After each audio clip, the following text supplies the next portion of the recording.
So now that the COVID-19 stuff is out of the way, we can get back to talking about sledding now. So there are a few things I wanted to chat about. Was I guess we'll go local to global in terms of what we're going to chat about, and so the big news for me is I'm not selling the F3. I'm actually going to keep it. I when I had it for sale, I was very excited about the possibility of passing this on and then buying a something newer and getting into a new project. But and I've had like two serious inquiries about the sled, and the truth is the possibility was exciting, but as it got to be realistic that I actually might sell this, I kind of started dreading it a bit, and in the end, I really had to sit down and be realistic about what I wanted and what was important to me, and all the work that went into the sled and all the work they still want to do to it actually, and um, so yeah, I'm keeping it. I pulled it off the market and I decided that it's going to be mine, and so I've got some more work planned for it. I just finished rebuilding the secondary clutch. I put new bushings and um, small and large bushings in it, and slider and the buttons and all that kind of fun stuff. And that was a bit of a chore. I don't have any of the proper tools, so I had to rig up something with a couple of disc brakes and magneto cover, and maybe one of these days I'll show you guys how to do that. It actually worked pretty good to press those bushings in, and you have to do it quickly because there's a Loctite 609 or 906 that you have to put on, and it sets up in like 10 minutes, so you have to be very quick. Anyways, a couple more things I want to get done is I want to put some better boards on it. Those, they're right there, but they're not attached yet. I'm just still placing them. And then do the carb boots because they're a little bit worn out. I want to install a TempoFlow on it, and we're going to put some dyno ports on this as well. I'm going to wrap them similar to how I wrap my pipes, and then just dial in the jetting just a little bit, and that should be it. Should be good to go. So I guess the other things I wanted to chat about were I kind of get a lot of inspiration from the Do Talk forums because I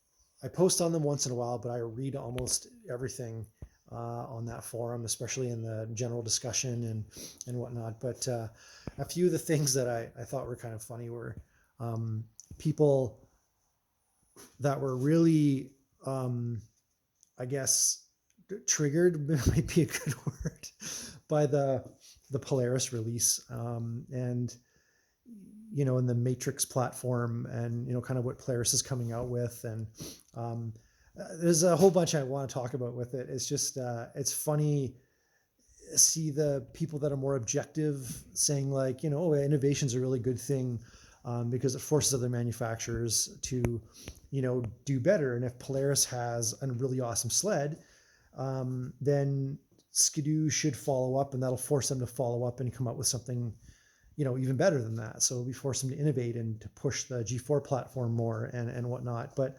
I'm biased a bit.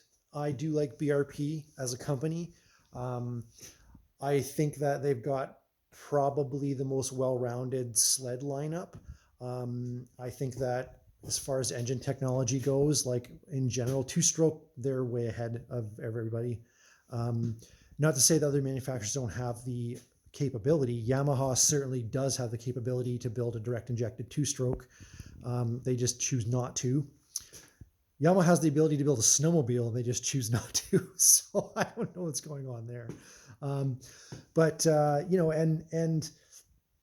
yeah, I just think they as an all-round company, they impress me the most. And they could sit in their butts and do nothing, and they still choose to come out with new stuff all the time. Because they, and I hear people saying, "Oh, Polaris is going to own the market this year." No, they're not. No, not even close. Like Do owns more market than all the other three put together. So So it's not a contest there. Like Polaris isn't just going to one up them in 1 year. But what the interesting thing is that the landscape wasn't like this in, especially in the, like late 80s and through the 90s. It was really interesting what the manufacturers looked like back then and as opposed to now. It's just, to me, in the late 80s, early 90s, um, Polaris was the brand to beat. Like they had the TXL 340, which was using the essentially what was known as the wedge chassis now, with the IFS front suspension, and it was a really good, efficient, well rolling chassis, and like a small motor. So you put a 440 in it, and it would push that thing no problem, and you get some pretty impressive speeds on a 440 in that chassis. And so they had a pretty consistent lineup. They had pretty consistent quality. Like their build quality wasn't awesome, but it was like consistent. Ski-Doo wasn't so hot back then. Like their PRS sleds were interesting, but they were tanks. They were really amazing on the trail. Like they held the line really well. They steered really well, but they were big and heavy. The big thing was the rave valves, and the rotary valve motor was their thing, was the power plant in Ski-Doo. But the fit and finish was horrid on the older Ski-Doos. They were not very good, and they had different chassis for everything. So their tooling costs must have been just through the roof, and not really known for a lot of innovation on the actual sleds, and a lot of goofy designs like the Stratos suspension and the Formula SP dual shock suspension that the shocks stuck like straight up and down. It was really goofy, some goofy stuff going on.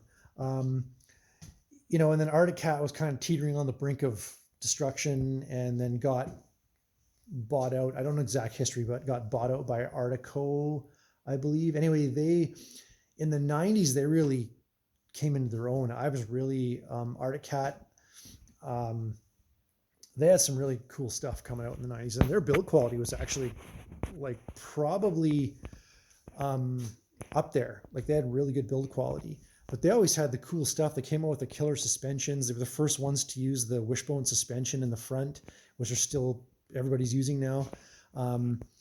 They had like ridiculously good motors with Suzuki. In 94, 93, 92, can't remember, when they came out with the Prowler.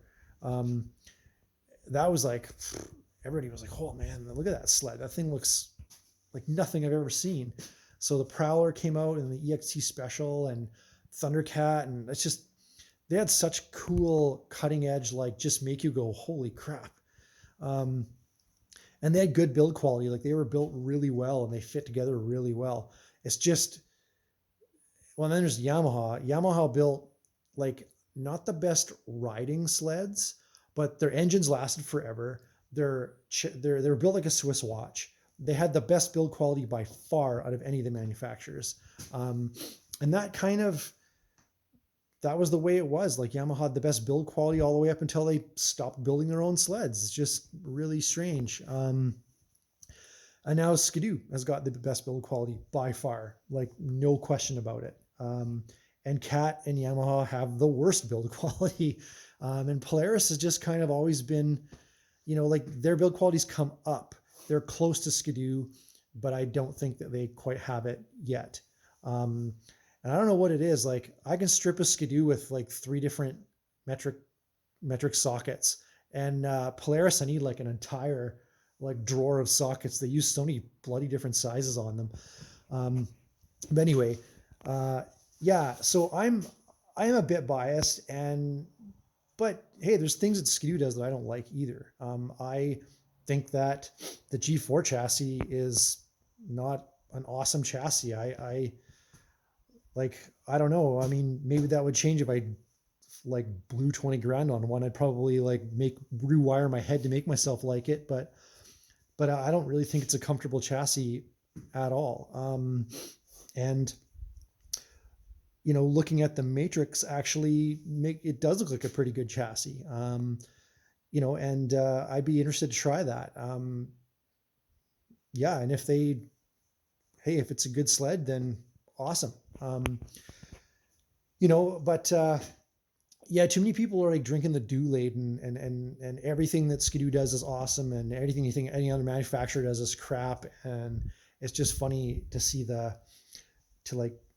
that bias anyway, which kind of brings me to the next thing is like, and I kind of laugh because I look at all the other magazines too, and like, Snow Goer and Super Tracks and Snow Tech and OSM and all that kind of stuff. But yeah, I don't know, word of advice to people: snowmobile magazines don't exist to tell you the truth about anything.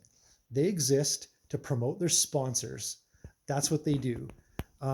Maybe back in the day, like a good one is Super Tracks, and I love watching their stuff, but like I don't take anything they say with any type of like integrity at all. And that's not bashing them. I mean, they know where their bread's buttered, and it's in their sponsors. And I mean, look who sponsors them. So back in the day when subscription costs, so when you actually subscribe to the magazine, and that was a large part of the revenue stream, um, that's not the case anymore. Everything's online now, and those subscription fees, they don't do it.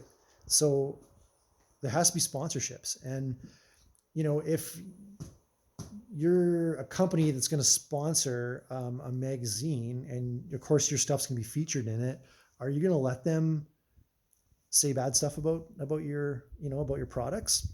No, of course not. It's a dumb business decision to do that. So their job isn't to tell you how good a Polaris is, or how crappy a Polaris might be, or how crappy a Skidoo is, or whatever. Their job is to sell things. They're salesmen. Um, and even if they don't like something, they they frame it in such a way where it's like, if you're into this, well, a good example is when they were talking about they did a review on the XRS like a couple of years ago, and they were saying how the front end was twitchy, and I was thinking, like, yeah, Skidoo front ends are twitchy, like our RAS front ends are twitchy, period, end of story. No sugarcoating it. But the way they said it was, the front end might seem twitchy, but it's just really precise. And if you're into really precise sled with really precise geometry, then you'll like the sled. But we like sleds that push a little bit in the corners and are not as precise. And I just like, oh, that's like the backhanded compliment type thing. So yeah, and the only thing that I didn't really agree with them on, and I don't know why they were all hooked on this, the whole throttle leg with the 1200. I didn't get that at all. I just like, the throttle leg thing was a non-issue. It's just the 1200 engaged off idle, whereas the Yamaha and the Arctic Cat didn't. So you could blip the throttle and it would like rev up and not move. But when that clutch grabs the belt, and if you keep trying to blip the throttle, it's going to seem like it's laggy because the belt is the load. And what the hell are you blipping throttles for anyway? I mean, people that blip throttles, and this is one of my strong opinions now, people that sit there and blip the throttle all the time sound like idiots. And I don't care if you're friggin' Tucker Hibbert and you're blipping throttle. I'm going to assume you don't know what the hell you're doing on a sled, because it's just stupid. I don't understand why you need to blip a throttle. It just doesn't make any sense at all. Pick an RPM, and when you're sitting there not moving, it's like, especially on a new sled, they don't load up with oil or anything like that at idle. They're all fuel injected. Like, they can sit there and idle forever if, as long as you're getting cooled. So yeah, anyway, I didn't get that whole throttle lag thing. I think they just did that to troll people on Do Talk, which is kind of funny. But yeah, don't take anything the magazines say with any, like, take it all with a grain of salt. They're there to sell you things. They're not there to tell you the hard truth about stuff. I wish there was. Well, actually, there are a couple people. If you go online, there's a few people that do like vlogs, I guess they call it, like where they actually like ride a sled and are mic'd up and they tell you about it. Like Rev Rider 550 is probably one of the best ones because he sits there and he'll go on like a 20-minute ride and he will. He's very close to the areas where they do all the test rides and all the manufacturer test rides and stuff, and he gives you like really good objective opinions about all the sleds that he rides. And I really enjoy watching his stuff because he just gives it to you straight. And even sleds he owns and he doesn't like things about them, he's straight and he tells you. And I think there needs to be more people like that doing those types of reviews because you can't learn anything from a magazine anymore. It's just, and the language now, it's like everything's such a hyperbolized, everything's so exaggerated. It's just like the 650 motor from Polaris. It's, game changer. No, it isn't a game changer. Like not at all. It's just 50 cc's bigger using a, semi-direct injection technology. Big deal. There hasn't been, the Rev was a game changer. Slide rail suspension was a game changer. Things like that. Blair Morgan was a paradigm shift for how snowcross racing was actually raced. He was the first stand-up rider where they built, from my mind, from my perspective, is the sled was built around the way that guy rode. And, he, I think, was the one that either directly or indirectly clicked Skidoo into coming up with the rider forward chassis where it was really easy to stand. Because you watch old races where they're all sitting down, going over bumps. I don't know how the hell those guys didn't snap their backs into. And then you watched him in his first few races where he did that stand-up riding style, and it was just like night and day. And that's when something clicked, I think, where it was, this is the way that this racing is going to be done now. And we have to build sleds around this style of actually like attacking the track. And that's, to me, that was a game changer in racing, or a paradigm shift in racing. And that changed how sleds were built and configured and the focus of sleds now. So, me, I still like the old stuff. I like that I can fix it. I like that I can do everything to these sleds and not need a laptop or anything like that. There's so much more I want to go into in terms of the technology and the pricing. I touched on it in some other videos, but I really think as in people that are buying sleds now, like these things are starting to like eclipse $20,000 for some of the high end ones. And I think that people really need to ask themselves what they really want in a sled. Do you need all the digital crap and all the computer controlled hand warmers and Bluetooth connectivity? Like really?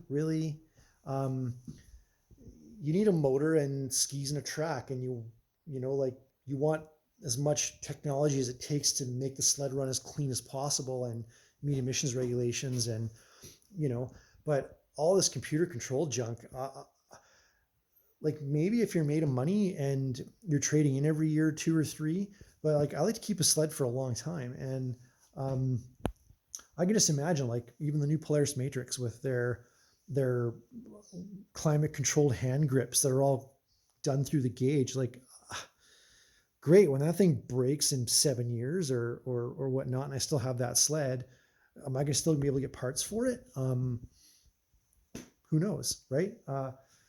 But this, I mean, it's a switch. It's not only is it a switch, it's a switch I can take apart and rebuild, and it's good for another 20 years. So that's just why I like the old stuff. And yeah, they're a little hard on gas and not the awesomest riding things ever, but they are easy to own. And face it, you have to know something about these sleds. You have to learn about them. You have to like get to know your sled, every inch of it, when you have an older sled and you keep one for long term. What do people know about their sleds now? I mean, really? Not much. Not much out of the spec book, other than the spec book. You know, not many people know how to fix things anymore, and it's kind of a weird lost art or lost skill. And I'm not saying that like, you know, there are people out there that do know what they're doing and that enjoy it and take pride in being able to maintain their own stuff. But for the most part, like, no, most people don't know anything about their sleds. And I shouldn't say most people. There's a bunch of people that know a darn thing about them. They just drive them and trade them in. And, you know, it's like, I remember back in the day when Yamaha had I think it was the SRX or something like that, or I can't remember what sled it was, but a selling feature.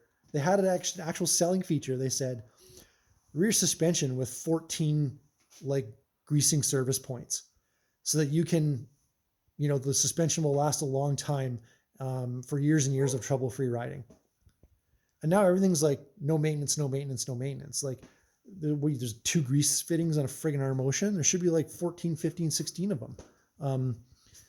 You know, anything that pivots should have a grease fitting, should be serviceable. Everything in the A-arm should be serviceable, you know, and that's what these old sleds are like. You can grease everything in them and they last for bloody ever. If you keep things serviced correctly, it's a lot more maintenance, but you get a lot more reward for it.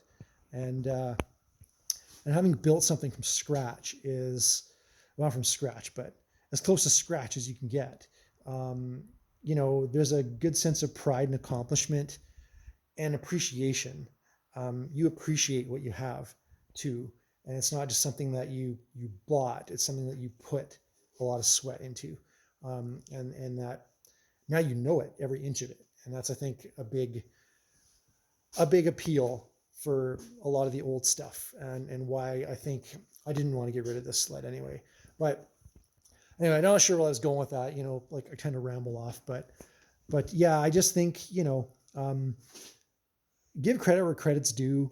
And yeah, maybe Polaris does have a better sled than Skidoo. Maybe not. I don't know. I mean, I haven't tried one yet. I don't know. And like I said, I don't really like the G4 that much. I think it's not nice looking. I think the Polaris sleds are not like ugly. They're super ugly. You know, and then the Cat sleds, they're nice looking sleds, but I'm not really particularly impressed with the fit and finish on them. And then Yamaha, I don't count them as a sled manufacturer. They don't build the sled anymore. They supply motors to Arctic Cat. They're like Suzuki. They just supply motors to Arctic Cat. They don't build a sled. They say, make these ones blue and shove these decals on them and use this clutch. That's about the extent of their sled building. I wish they would build another sled because I always loved Yamaha sleds. They were just so neat and so well put together and lasted forever, especially their triples. They were amazing. But yeah, I think those days are over though. I don't foresee Yamaha coming back to the market with anything. I think they like their arrangement and that's that. But anyway, I'm going to cut this long rambling video off here. And yeah, if you want me to cover anything or talk about anything, like leave a comment and I'll do my best. I just kind of ramble off about whatever, but yeah, leave me a comment and if you'd like me to cover something or chat about something or want my opinion on something, those are always good videos. Anyway, everybody, hope your summer goes well and start your sled maintenance. Might as well while you're in self-isolation because of COVID-19 and maybe get to learn your sled. Anyway, have a good one and everybody be well.